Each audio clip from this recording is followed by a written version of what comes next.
अस्सलाम वालेकुम, कैसे हैं आप सब।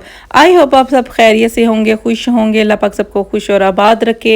Welcome back to my channel. हम सब भी अल्लाह का शुक्र है ठीक हैं।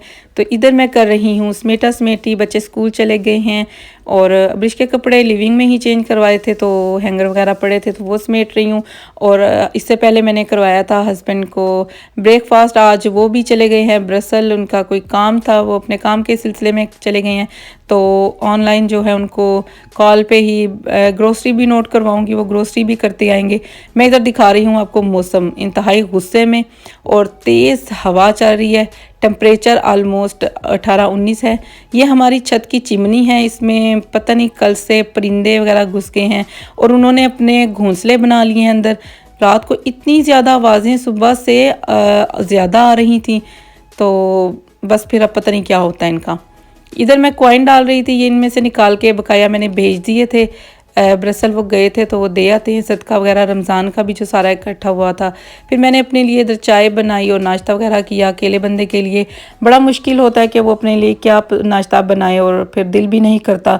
तो फिर मैंने 2 अदद गोफ लिए और चाय बनाई और मैंने नाश्ता कर लिया, क्योंकि हस्बैंड गए हैं ब्रसल और उधर से वो लेकर आएंगे खाना। तुर्कियों का रोल वगैरह ही लेकर आएंगे और साथ उसके फ्रित वगैरह भी होते हैं, तो फिर खाने का बड़ा मज़ा आता है। तो इतने में मैं अपने कामों वगैरह से फारिग हुई। अब 2-2:30 बजे का टाइम है, तो ये आ गए हैं और ये मैंने मेरा हॉट पॉट था बड़ा और ये एक बहन के घर था। फिर उन्होंने ये खाली नहीं भेजा, तो उसमें ये सैलड एक बॉक्स भेजा है बना के, बहुत ही मज़े की थी। जज़ाकल्लाह खैरा उनका, कि कितना प्यारा लगता है हम लोगों का एक ये माशरती कह लें कि एक बहुत ही प्यारा अंदाज़ है कि किसी के अगर बर्तन गया हो तो वो खाली भेजते ही नहीं है, उसमें कुछ ना कुछ डाल कर भेजते हैं। तो हमने अपने बड़ों से भी यही सीखा है। तो फिर ये मैं इधर निकाल रही थी खाना, उधर मैं फिर आपके साथ बाद में शेयर करती हूँ ग्रोसरी। तो ये कह कर गए हैं कि गरम कर दो इनको। थोड़े से गरम ही हैं बट मज़ीद अच्छे हो जाएंगे गरम। तो मैंने अपने लिए जो है तुर्क गोल वाली ब्रेड जो होती है, पिता ब्रेड बोलते हैं इसको, तुर्किश ब्रेड भी बोलते हैं। तो कम्युनिटी जो हमारी इधर ब्रसल की है वो इसको मोस्टली जो है सब पिता ब्रेड ही बोलते हैं। तो मैंने एयर फ्रायर में ही रख कर इसको फ्रेश किया, सारा बड़ा अच्छा गर्म हो गया था। उनकी स्टिकें देखें, इन्होंने लकड़ी की बड़ी अच्छी ज़बरदस्त बना दी हैं। तो पहले प्लास्टिक के छोटे से फोक होते थे, तो ब्रिश को बड़े अच्छे लगते थे, ब्रिश बड़े इकट्ठे कर लेती थी। फिर खाने वगैरह से फारिग होकर मैंने जल्दी जल्दी टेबल समेटा और चाय वगैरह बना कर दी। अब ये चाय वगैरह के ही जो है बर्तन में समेट रही हूँ, क्योंकि खाने के बाद चाय तो मस्ट होती ही है।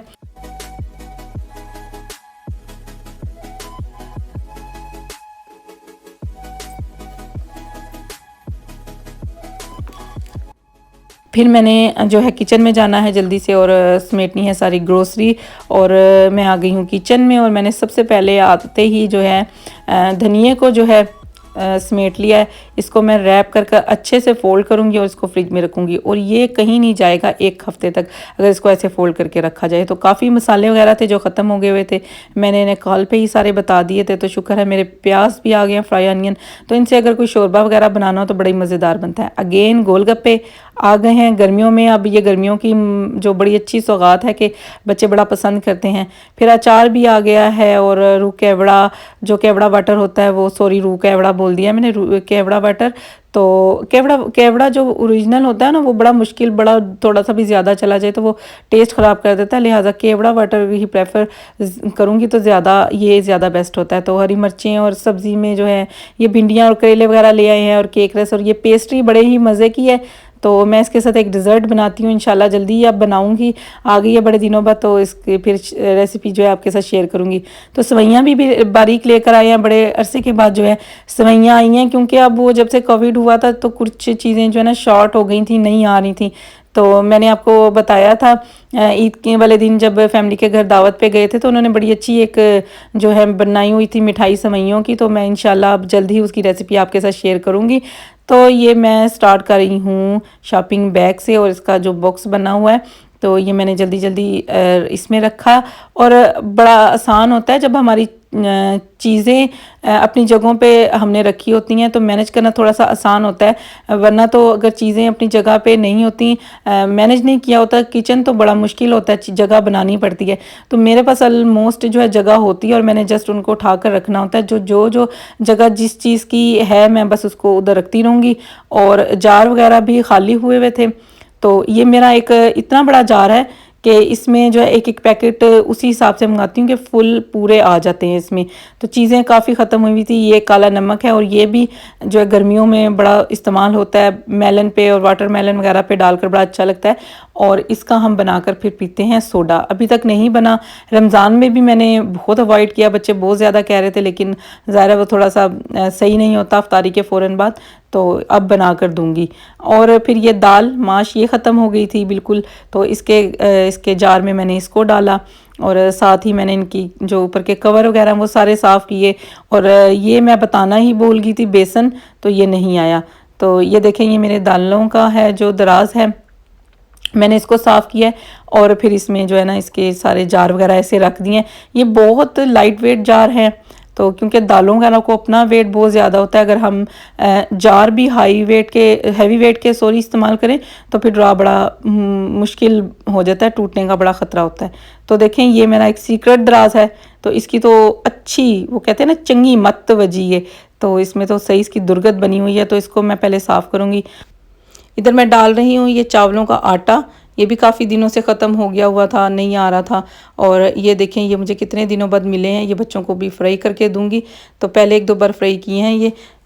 फिर ये देखें, ये दराज की इसकी चीज़ें निकाल कर जो रखी हैं, तो ये लग रहा है किसी पंसारी की दुकान है। तो अब मैं इसको अच्छे से जो है ना साफ़ कर कर सारी चीज़ें सेट कर कर रखूँगी, क्योंकि रमज़ान के बाद से जो है ना इसकी सफाई नहीं हुई और सेटिंग भी नहीं हुई। और मुझे बड़ा अजीब सा लगता है कि वो पूड़ियों में चीज़ें बनी हों या सेट ना चीज़ें पड़ी हों, तो काम करने में, कुकिंग करने में ना मज़ा भी नहीं आता और मुश्किल भी होती है।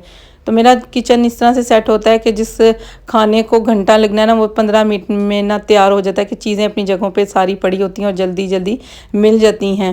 तो ये मैंने चीज़ें सारी अपनी, ये मेरा एक किस्म का सीक्रेट दराज है, तो इसमें सारी चीज़ें पड़ी होती हैं और फिर मेरे उठाने में भी ज़रा इजी होती है, ज़्यादा झुकना नहीं पड़ता मुझे। तो ये देखें, ये सेट हो गया सारा और इसने मुझे शाबाश भी दे दी थी।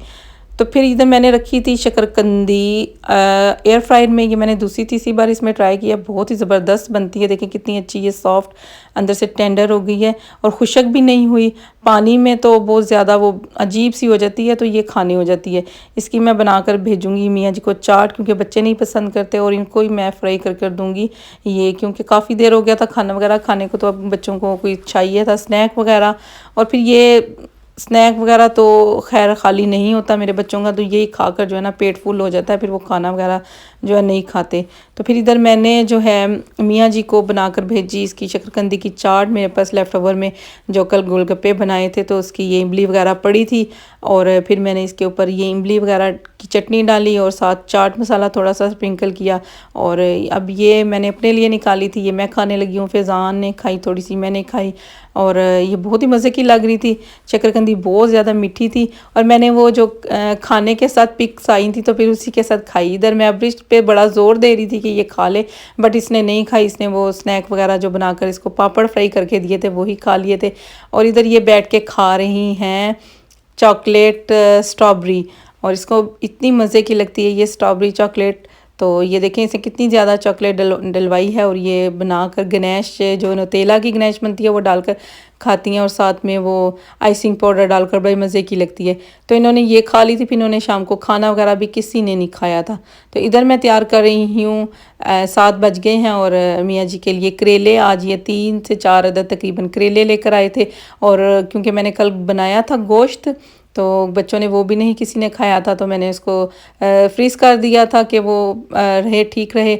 और मैंने निकाला था, इसलिए मैंने बना दिया था। उसकी रेसिपी मैंने कल दी थी, लेकिन इंट्रो में मैंने उसका एक क्लिप डाल दिया है याद दहानी के लिए कि वो मैंने कल ही बनाया था।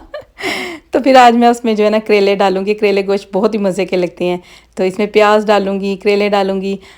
इसको मैंने कर लिया है, पील ऑफ कर लिया, और इसको मैंने ऐसे मोटे मोटे से थोड़े से काट लिए, बिल्कुल बारीक नहीं अच्छे लगते, वो बिल्कुल फिर खुशक हो जाते हैं, थोड़े से मोटे होते हैं तो फ्राई अच्छे होते हैं। और मैं इनको ज़्यादा फ्राई भी नहीं करती, क्योंकि मियाँ जी वो पसंद ही नहीं करते, वो बिल्कुल काले काले से हो जाते हैं, बिल्कुल खुशक हो जाते हैं, तो वो बिल्कुल करेलों का जो है ना ख़त्म हो जाता है। फिर मैंने इनको बोल में डाला और इनको लगाया थोड़ा सा नमक, 10-15 मिनट के लिए इनको मैंने नमक लगाकर छोड़ दिया था। फिर इनको अच्छे से धोकर जो है ना इनको मैंने खुश्क कर लिया था, पानी इनका जो है ना बिल्कुल निकाल लिया था। तो ये देखिए ये गोश्त मैंने निकाल लिया था, इसकी थोड़ी सी मैंने भुनाई वगैरह की। ऑयल मैंने इसमें नहीं डाला था क्योंकि करेले इसमें ऑलरेडी ऑयल चला जाएगा। तो ये मैंने तकरीबन 2 मीडियम साइज़ के प्याज लिए, फिर मैंने उनको इस तरह से फ्राई किया।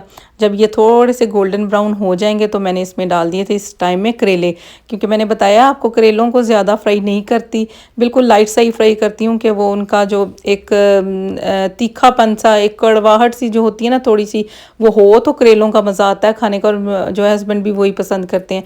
अगर बिल्कुल बारीक हो जाएँ तो वो बिल्कुल ख़त्म हो जाते हैं। तो फिर इसी स्टेज पर मैंने डाल दिया था इसमें गोश्त का सालन, और ऑयल इसमें था, और इसमें गोश्त की भुनाई भी हो जाएगी। और ये जो है गोश्त क्योंकि ऑलरेडी काफ़ी गला हुआ था, और करेलों के साथ इसका अच्छा जो है ना मिक्सचर बन जाएगा, और ग्रेवी भी अच्छी बन जाएगी। तो फिर साथ मैंने इसमें थोड़ा सा धनिया वगैरह जो बीच में डाल दिया था कि इसकी जो खुशबू वगैरह है वो सालन में बड़ी अच्छी हो जाती है। फिर एक चीज़ मैं इस पर डालूँगी ऐसे दही। आप दही थोड़ा सा पानी डालकर, दही में आधे कप में मेरे पास लस्सी पड़ी थी, ये मैंने वो डाल दी है। और इसको फिर मैंने अच्छे से मिक्स किया, और इसको मैंने कवर करके 1-2 मिनट के लिए जो है ना इसको बिल्कुल लो हीट पे जो है इसको पकाया। इसको तकरीबन कह लें कि दम पे दिया है। फिर दम पे देने के बाद इसका कलर इतना प्यारा, इसकी खुशबू इतनी ज़्यादा मज़े की आ रही थी। इसके बाद मैंने इस पर 1 लेमन जो है उसका जूस, ऐसे लेमन को स्क्वीज़ कर दिया है, तो इससे करेलों की अगर करवाहट वगैरह हो तो वो ख़त्म हो जाती है। और इसका लेमन के साथ कॉम्बिनेशन भी बड़ा अच्छा बनता है। भिंडियाँ हों, करेले हों, तो इस किस्म की अगर सब्ज़ी वगैरह हो तो उसमें लेमन बड़ा ज़बरदस्त जो है ना लगता है। तो मैंने 1 लेमन डाला इसमें। अब फिर से मैं इस पर धनिया और अदरक जो अंग्रेज़ी में कटा हुआ हो तो वो डाल दिया है। ये तकरीबन अब डन हो गया। देखें जी, ये इसकी फाइनल लुक, इतने मज़े का ये बना था। करेले कैसे मज़े के बने थे आप इस बंदे को देखकर अंदाज़ा लगा लें, जो अच्छा से अच्छा सालन नहीं खाती लेकिन करेले खाए इसने ना माशाल्लाह। तो जी वीडियो को करते हैं एंड। वीडियो अच्छी लगे तो लाइक शेयर ज़रूर कीजिएगा। जब तक अपना बहुत ख्याल रखिएगा, और चैनल का भी। अल्लाह हाफिज़।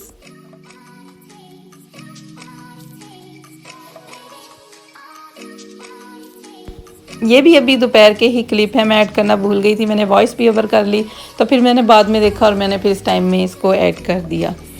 मिलेंगे कल इंशाल्लाह नेक्स्ट वीडियो में, एक नए दिन के साथ, एक नई एनर्जी के साथ। अल्लाह हाफिज़।